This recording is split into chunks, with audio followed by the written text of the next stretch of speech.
Okay, so here we are at the end of Linguistics 102. And I don't know, there's nothing new to learn right now. It's just, drawing it all together and closing things off. So we had the last class today, and one of the things I like to share in the last class is a kind of perspective on learning in general and linguistics particularly. Uh, and there's an analogy I really like. There's this. It's based on an experience I had. So let me tell you a little story. I did my grad studies in Scotland. Scotland, beautiful green country, very wet, damp climate. Um, I'd been reading about some general science thing, and it talked about the electromagnetic spectrum, right? So you have the visible colors, and you have radio waves and infrared, and you have, you know, low frequency, and then you have ultraviolet and high frequency waves, and it's this huge long thing, and what we see is just a part of it. And I'd just been reading that, and then I was out and I saw a rainbow. Rainbows are kind of this beautiful little arc of colors um, in the wider, sky. And what hit me was, like knowing that there's a whole electromagnetic spectrum, and all of those waves, they behave kind of the same way. So what we see in the rainbow is just part of what's actually there, right? The full electromagnetic rainbow is, it spans most of the sky, maybe all of the sky. Um, and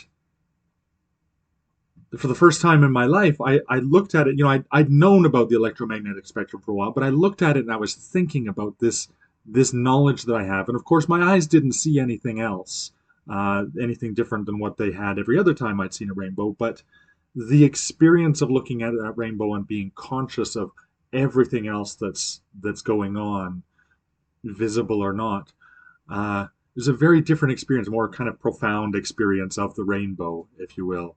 And it was made possible by that knowledge. And one of my hopes coming out of this class is that as you go out into the world, I know many of you aren't going on to careers in linguistics or even a degree or a minor in linguistics, and that's fine. I'm glad that linguistics is special and there's only some of us who do it. But what I hope is that as you're out in the world, you're going to be experiencing language. You're going to see, you're going to be reading. You're going to be talking with people, hearing conversations. Ideally hearing other languages and language varieties and stuff.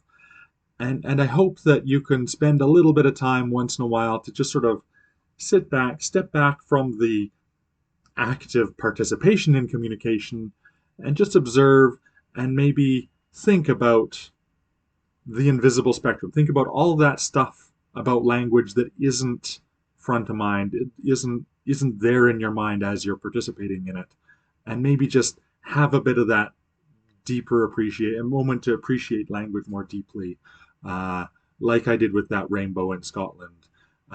There's so much, and you've seen me. I jump up and down. I get excited about this. I've been studying linguistics since 1995, and I still get excited about it. And I'm not that good an actor. It's just that exciting because there's so much there. And I hope that you can get some of that.